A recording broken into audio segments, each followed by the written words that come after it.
They lied to you. They told you life was about chasing comfort, stacking pleasures and avoiding pain. But look closer. Every empire, every legend, every man worth remembering was carved in fire, not in ease. Comfort is a silent poison. It softens your hands, bends your spine, and convinces you that safety is strength. But safety never built kingdoms. Discomfort did. Discipline did.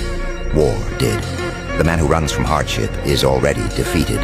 The man who embraces it, who bleeds, breaks, and rises, becomes untouchable.